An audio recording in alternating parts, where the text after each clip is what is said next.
హైదరాబాద్ వచ్చాక చక్రవర్తితో తనకి అర్చనకి జరిగిన సంభాషణ మొత్తం పూసగుచ్చినట్టు చెప్పింది మాధవి. అంతా విన్న చక్రవర్తి ఆశ్చర్యంగా అన్నాడు, అయితే ఈ అమ్మాయిలో తానలా వెళ్ళిపోయినందుకు పశ్చాత్తాపం లేదా? దాని తలకాయ ఉంది, పైగా గట్టిగా ఖచ్చితంగా సమర్థించుకుంటోంది. అయినా నాకసలు అర్థం కావడం లేదు. ఎవరో కలలో కనిపించాడు, అతనే చాలాసార్లు బయట కూడా కనిపించాడు. అతనెవరో తెలియదు, పేరు తెలియదు, ఊరు తెలియదు. అతన్ని ప్రేమిస్తున్నాను అంటుందేంటి? అసలు ఎక్కడన్నా అలా జరుగుతుందా? పిచ్చిదా మంచిదా? అయోమయంగా అంది మాధవి.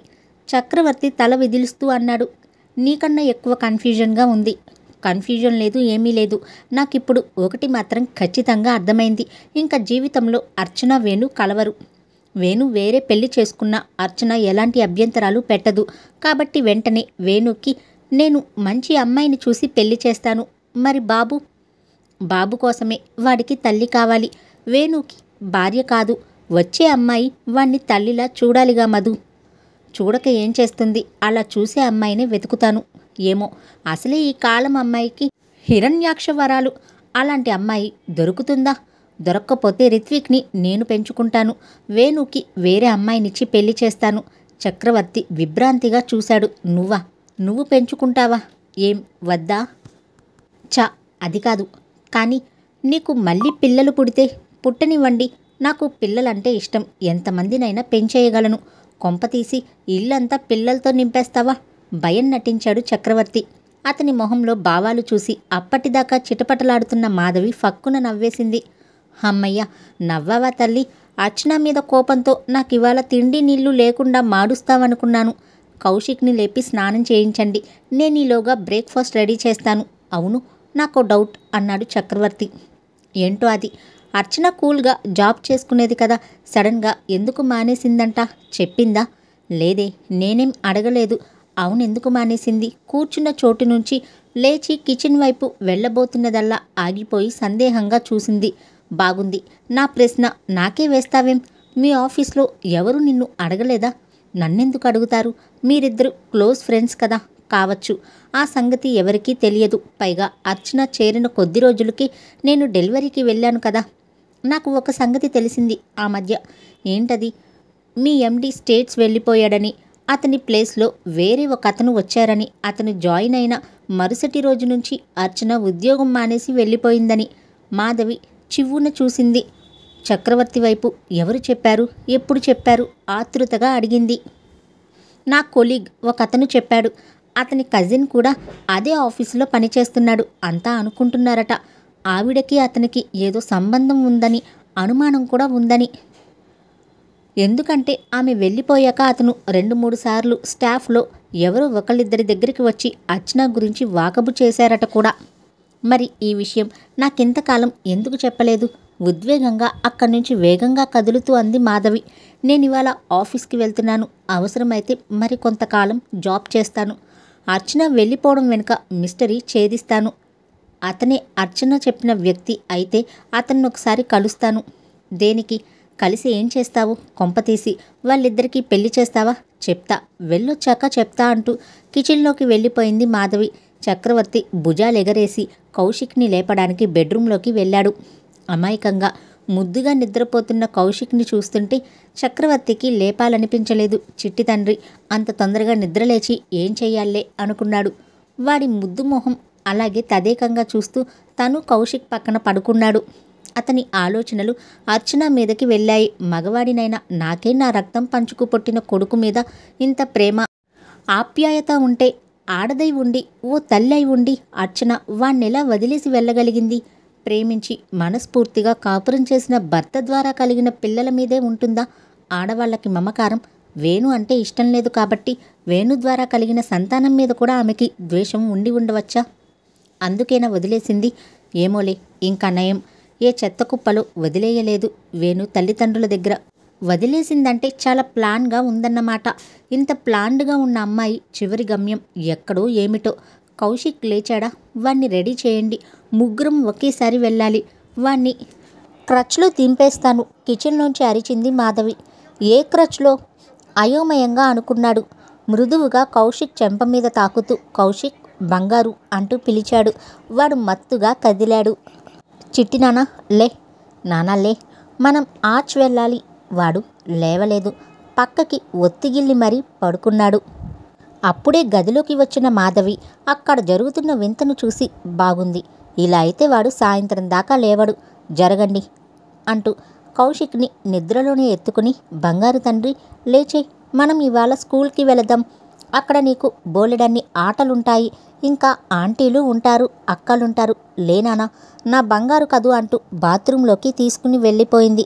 మాధవి అలా నిర్లక్ష్యంగా వాణ్ణి లేపుతుంటే ఒళ్ళు మండిన ఏమీ అనలేక తాను రెడీ అవ్వడానికి బయలుదేరాడు చక్రవర్తి. కాసేపట్లోనే ముగ్గురు బయటకు వెళ్ళిపోయారు. ఆఫీస్కి దగ్గరగా ఉన్న క్రచ్లో కౌశిక్ని వదిలింది. మాధవికి పరిచయం ఉన్న సుధారాణి ఆ క్రచ్ నిర్వహిస్తోంది. ఆమె వచ్చి చేయి చాపగానే ముందు బిక్కమొహం పెట్టాడు కౌశిక్. మళ్ళీ వాణ్ణి తీసుకుని లోపలికి వెళ్ళి బొమ్మలన్నీ చూపించే అప్పటికి కాసేపట్లోనే సుధారాణితో కబుర్లు చెప్పడం మొదలుపెట్టాడు. ఏడ్చి మారం చేస్తే ఫోన్ చేయమని చెప్పి తన ఫోన్ నెంబర్ సుధారాణికి ఇచ్చి మాధవి ఆటోని ఆఫీస్ వైపు పొమ్మని చెప్పింది. ఆఫీస్ దగ్గర ఆటో ఆగగానే ఒళ్ళంతా జలధరించినట్టు అనిపించింది. ఆటో దిగి మీటర్ చూసి డబ్బులిచ్చేసింది. చాలా కాలం తరువాత ఆఫీస్ ప్రాంగణంలో అడుగు పెడుతుంటే సన్నగా శరీరం కంపించినట్టు అయింది. అరచేతుల్లో చెమట పట్టింది. తనను తాను నిగ్రహించుకుంటూ తల వంచుకుని ఆఫీస్ వైపు నడిచింది. చాలా కార్లు పార్క్ చేసి ఉన్నాయి. స్కూటర్లు, మోటార్ సైకిళ్ళైతే లెక్కలేదు. 8 అంతస్తుల ఆ కాంప్లెక్స్లో మాధవి ఆఫీస్ 3వ అంతస్తులో ఉంది. లిఫ్ట్ దగ్గరికి నడిచి ఎదురు చూస్తూ నిలబడింది. 2 నిమిషాల్లో లిఫ్ట్ గ్రౌండ్ ఫ్లోర్లో వచ్చి ఆగింది. తెరుచుకున్న లిఫ్ట్ డోర్లోంచి బయటకు వస్తున్నాడు శ్రీధర్. మాధవి, మాధవి ముందు ఆగి సందేహంగా పిలిచాడు.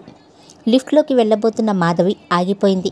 హాయ్ శ్రీధర్, పలకరింపుగా నవ్వింది అతన్ని చూసి. మీరేనా అని డౌట్గా పిలిచాను. మీరే అన్నమాట, నవ్వాడు శ్రీధర్. నేనే. మీరింకా ఇక్కడే చేస్తున్నారా? ఈ పాటికి యుఎస్ వెళ్ళిపోయారనుకుంటున్నానే. ఓ, మీకు చాలా ఎక్స్పెక్టేషన్స్ ఉన్నాయన్నమాట నా గురించి. లేదండి, నాకు ఇక్కడ మంచి పోస్ట్ ఇచ్చి కంఫర్టబుల్ శాలరీ ఇస్తున్నారు. మా మిసెస్కి హైదరాబాద్ వదిలి వెళ్ళడం అసలు ఇష్టం లేదు.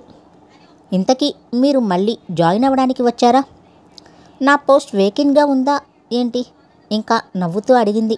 మీరొస్తానంటే కొత్త పోస్ట్ క్రియేట్ చేద్దాం, థ్యాంక్ యూ అంటూ లిఫ్ట్ వైపు చూసి అంది. అరే, లిఫ్ట్ వెళ్ళిపోయింది. పోతే పోయిందిలేండి, మళ్ళీ వస్తుంది, రండి కాఫీ తాగుదాం, కింద కాఫీ డే ఉంది ఆహ్వానించాడు శ్రీధర్.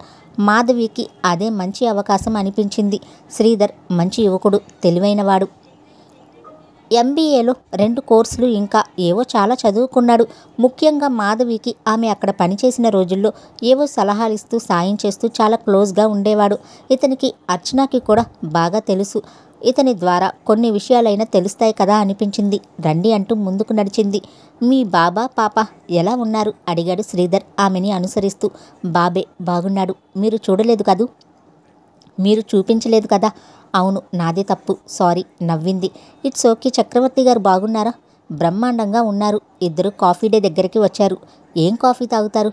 నాకు పేర్లు తెలీదు, తెలిసినా ఏం వద్దు, హాయిగా మన Indian coffee with milk sugar కావాలి అంది. ఓకే అంటూ 2 కాఫీ ఆర్డర్ చేసి రండి అంటూ అక్కడే ఉన్న కుర్చీలో కూర్చున్నాడు. మాధవి కూడా అతని ఎదురుగా మరో కుర్చీలో కూర్చుంది. ఆ కాంప్లెక్స్లో చాలా ఆఫీసులు ఉన్నాయేమో. చాలామంది కాఫీ కోసం వచ్చి టేబుల్స్ దగ్గర కబుర్లు చెప్పుకుంటున్నారు. తక్కువ వాల్యూమ్లో ఏదో కొత్త హిందీ సినిమా పాట వినిపిస్తోంది. మాధవి ఆ వాతావరణం గమనిస్తుండగానే బాయ్ కాఫీ తెచ్చిచ్చాడు.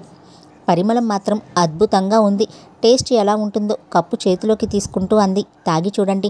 తాను కప్పు అందుకుని సిప్ చేశాడు. ఆఫీస్ విశేషాలేంటి అడిగింది మాధవి. ఏముంటాయండి, ఏవో ప్రాజెక్ట్స్ తెచ్చుకోవడం, పూర్తి చేయడం. ఇంతకీ మీరు వచ్చిన కారణం చెప్పలేదు. ఏం లేదు, జస్ట్ అందరినీ కలుద్దామని. అవును, మనకి ఎవరు కొత్త ఎండీ వచ్చారట. ఎవరు?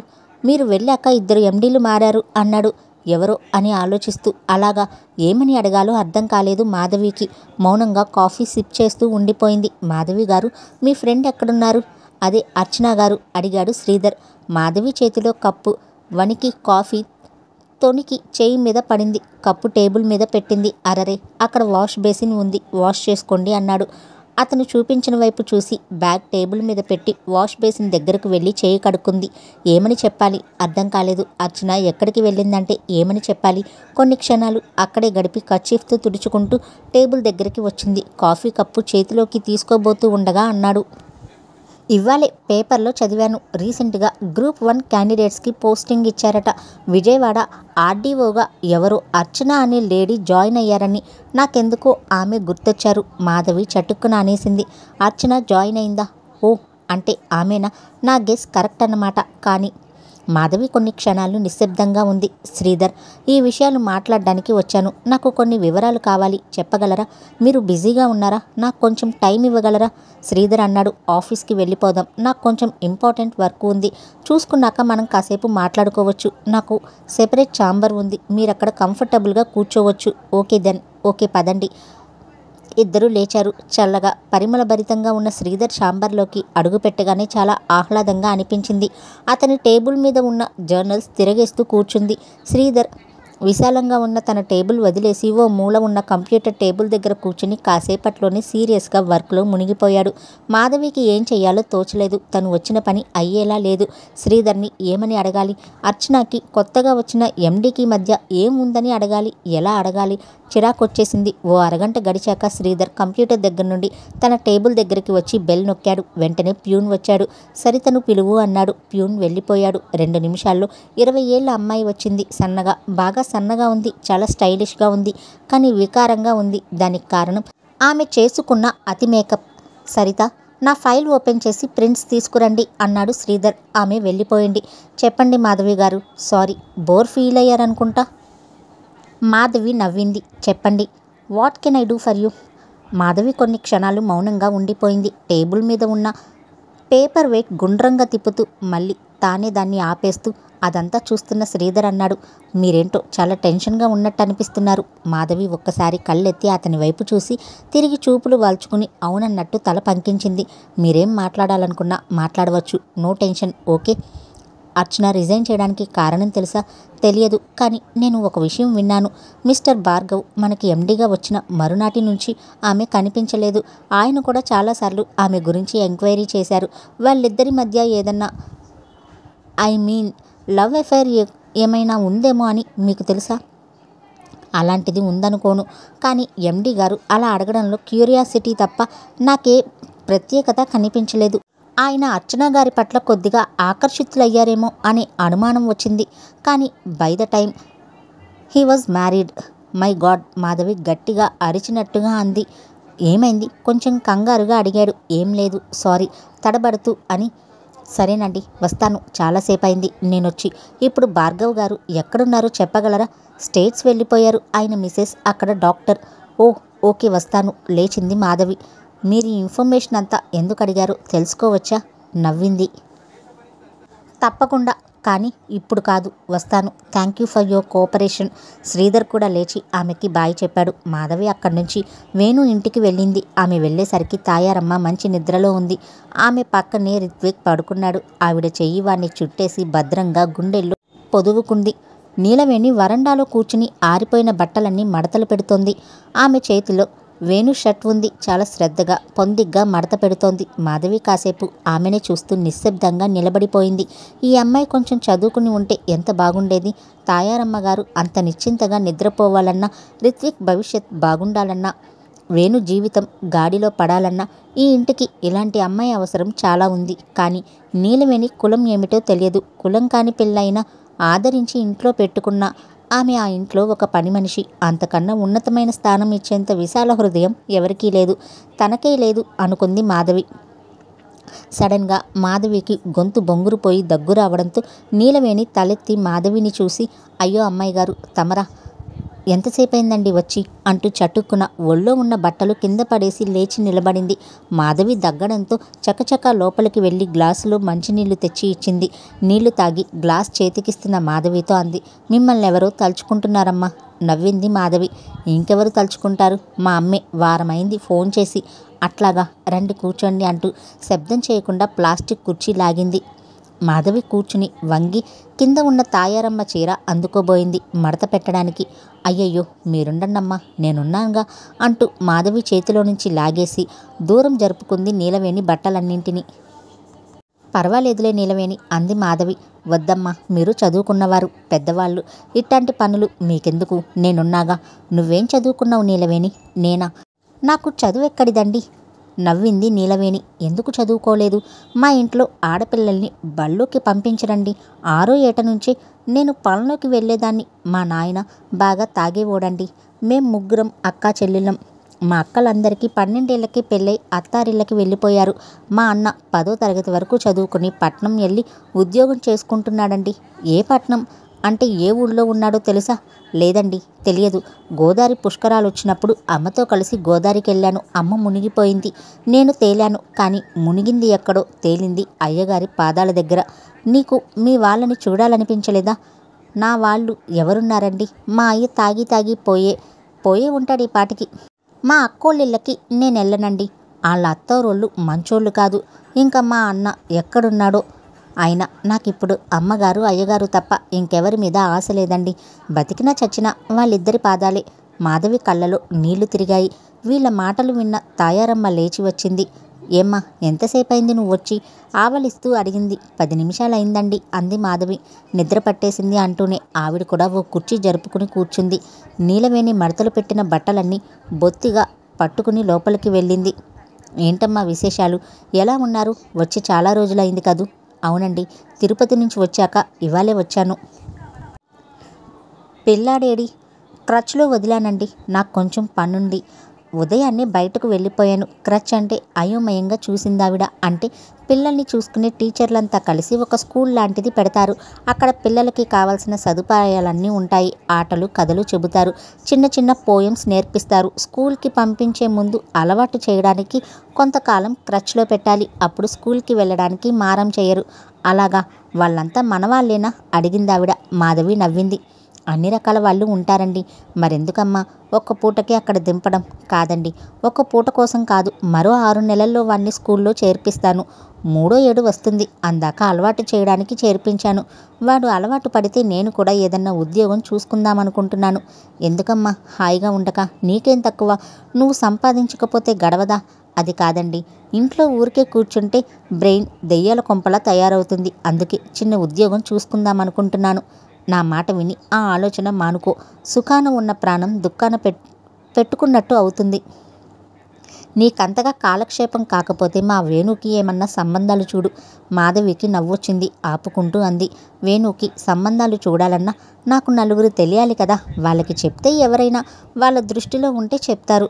ఈసారి వేణుకి మీకు అన్ని విధాల అనుకూలంగా ఉన్న అమ్మాయిని చూసి చేద్దాం. నేను ఈ కార్యాన్ని బాధ్యతగా స్వీకరిస్తున్నాను. తప్పకుండా వేణుకి మంచి అమ్మాయిని, గుణం సంస్కారం అన్నీ ఉన్న అమ్మాయిని చూస్తాను. సరేనా? మాధవి చెప్పిన తీరుకి ఆవిడకి ఆమె పట్ల వాత్సల్యం పెళ్ళుబుకింది. నా తల్లి, బంగారు తల్లి, ఆ పని చెయ్యి, నీ కడుపున పుడతా అంది. ఇంతలో నీలవేణి కాఫీ కప్పులతో వచ్చింది. కాఫీ కప్పు అందుకుంటూ తాయారమ్మంది. దీనికి కూడా ఏదైనా సంబంధం ఉంటే చూడమ్మా. ఆడపిల్లని ఎన్నాళ్ళు మన ఇంట్లో అట్టే పెట్టుకుంటాం. దీన్ని పెళ్లి చేసి పంపించేస్తే మనకొక బాధ్యత తీరుతుంది. ఆ తర్వాత వేణు పెళ్లి చేసి మేమిద్దరం మా ఊరు వెళ్ళిపోతాము. నేను అదే అనుకుంటున్నాను పిన్నిగారు. తప్పకుండా నీలవేణికి తగిన అబ్బాయిని చూస్తాను. నీలవేణి చటుక్కున అంది.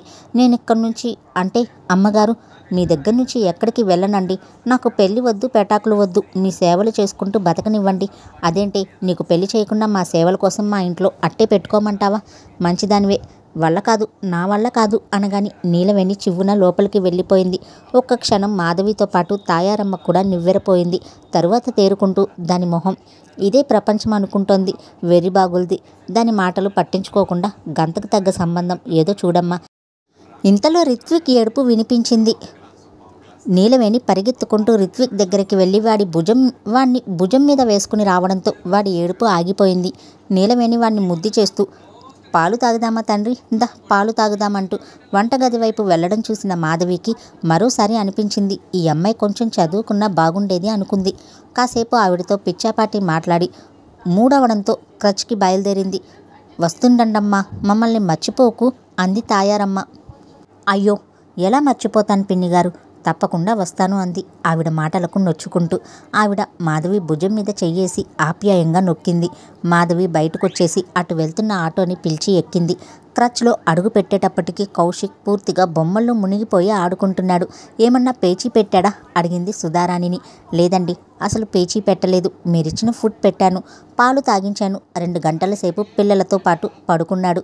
అదుగో ఇంతకు ముందే లేచి మళ్ళీ ఆటల్లో పడ్డాడు అంటూ ఆడుకుంటున్న బాబుని చూపించింది. మాధవి దగ్గరకు వెళ్ళగానే పరిగెత్తుకుని వచ్చి ఒళ్ళో వాలిపోయాడు.